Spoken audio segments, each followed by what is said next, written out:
Hey guys, Nina here, welcoming you to another reading from the Ladies of Horror Picture Prompt Monthly Challenge, hosted by Elaine Pascal on her channel, The Godmother of Horror. If you'd like to read along or read previously published pieces, please visit spreadingthewritersword.com or ladiesofhorror.com. In the meanwhile, enjoy the reading. The Echo of Melody by Elizabeth H. Smith. She remembered the tune well. Each note rang with familiarity as the progression of the haunting melody went on.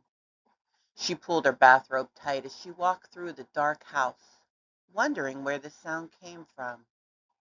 She quietly walked down the stairs, not wanting to alert whoever might be in the house.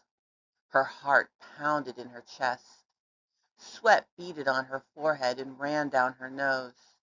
She had no weapon, no way to defend herself if things went badly.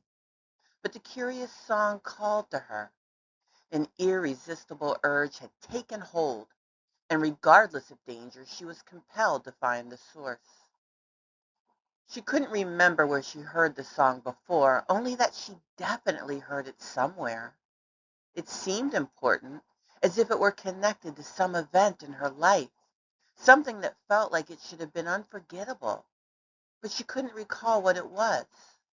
When she reached the bottom of the staircase, she halted on the last step and peeked around before stepping off onto the floor. A board creaked as soon as she put her foot down. She held her breath and listened for movement, any indication that the intruder had been alerted, but the song continued playing. She tiptoed her way to the living room.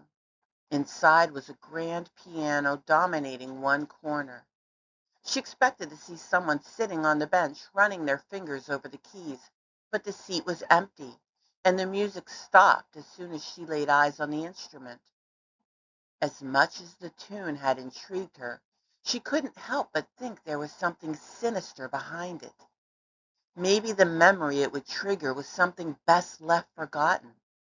Maybe there was a reason her mind wiped it away. That thought brought her to realize there were other things she couldn't remember. Many things. She didn't know who she was, what she did for a living, not even her own name. The house looked familiar and she had a feeling it was hers, but no real knowledge of it aside from her gut telling her that was true. She thought it strange that it took so long for her to realize this, but the music had been so alluring that she focused on nothing else. It wasn't until the house was quiet that her thoughts had a chance to shift elsewhere. With immense effort, she tried to pull up some recollection of herself and who she might be, but it was a futile attempt. She thought maybe she was tired, too exhausted to remember, or that she was having a lucid dream and the loss of memory was part of it. Both seemed reasonable, innocuous, and safe.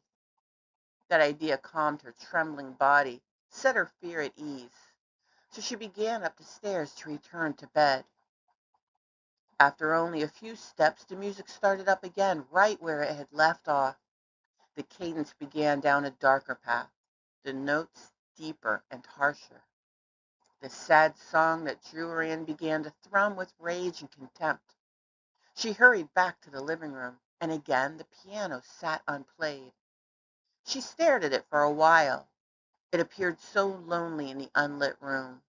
Soft moonlight seemed to make the ivory glow, and the smooth black surface displayed a slight reflection. She wondered if she played piano. Why else would she have one?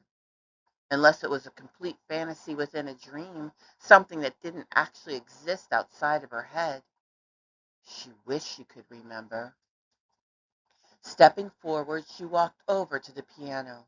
She sat on the bench and lightly ran her fingers over the keys. An unbroken layer of dust sat atop them. They'd not been touched in some time. She then saw an engraving on the inside of the fallboard. Melody. Her eyes widened with surprise. Melody, she said aloud to herself. That's my name. She placed her hands over the keys by muscle memory alone and began to play the only tune she remembered.